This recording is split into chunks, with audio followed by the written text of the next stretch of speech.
Imagine racing into a burning building, knowing you might not make it out. Smoke thick as night, flames roaring like an unstoppable beast. And then, a faint cry. A little girl, alone, terrified, reaching out for help. What would you do?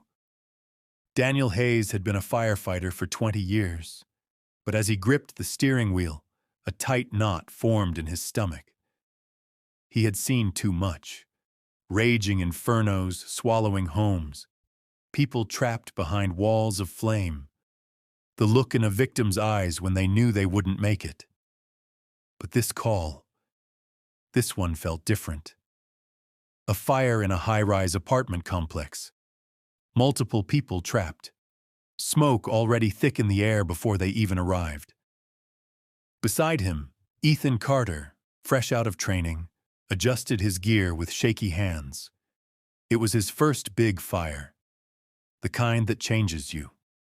The kind that tells you if you're meant for this life, or if the weight is too much to carry. The moment they arrived, the heat smacked them in the face. Flames curled out of broken windows, screaming into the night. People leaned from balconies, desperate, crying out for help. The air was filled with a mix of terror and sirens, radios crackling with frantic voices. Daniel didn't hesitate.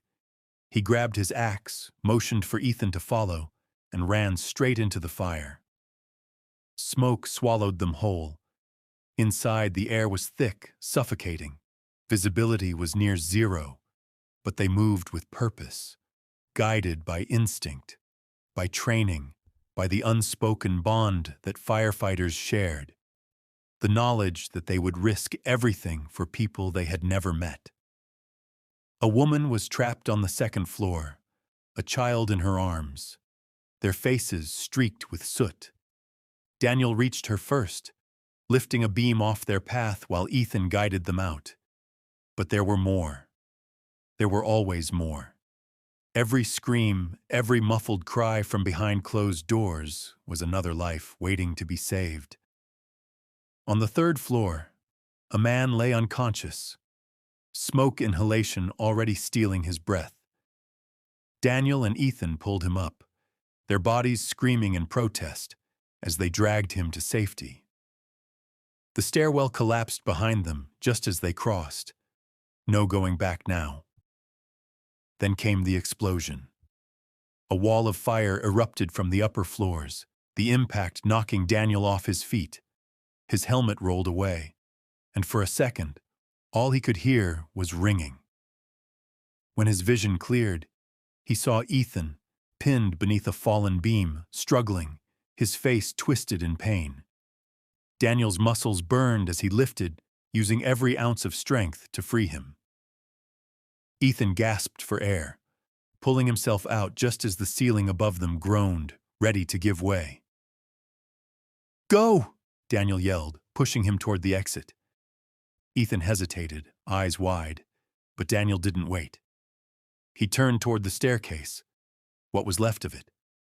Another voice, a child's, small, fragile, somewhere in the thick smoke above.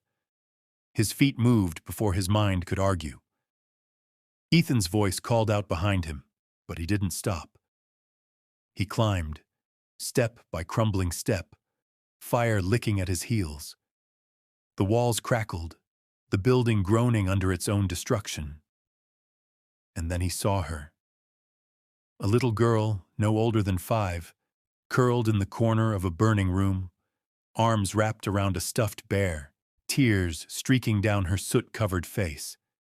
He reached for her, scooping her up, shielding her as best he could. The exit was gone. No way down. The only way was through.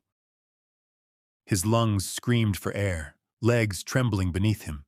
Every second stretched, every movement felt like a battle against something unstoppable. And then, out of nowhere, light. A beam of a flashlight cutting through the smoke. A voice. Ethan, the ladder. A desperate escape.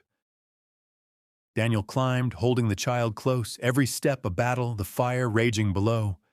And then, fresh air. Sky above. The rush of the night wind as they reached the roof, gasping, collapsing. The building groaned one final time, and then it was gone. Ethan pulled him up, gripping his shoulders tight. "You're insane." Daniel coughed, shaking his head. "She's safe. That's all that matters." The child clung to him, her tiny arms wrapped around his neck, her sobs muffled against his jacket. In that moment, nothing else mattered. Not the flames, not the exhaustion, not the pain. She was safe, and that's why they did it. Because some people run from the fire, and some people run toward it. Not for glory, not for medals, but for the ones who need them the most. Because heroes aren't born. They're made in moments like these. And sometimes, all it takes is one call to change everything. If this story moved you, share it. Honor the firefighters who risk their lives every day.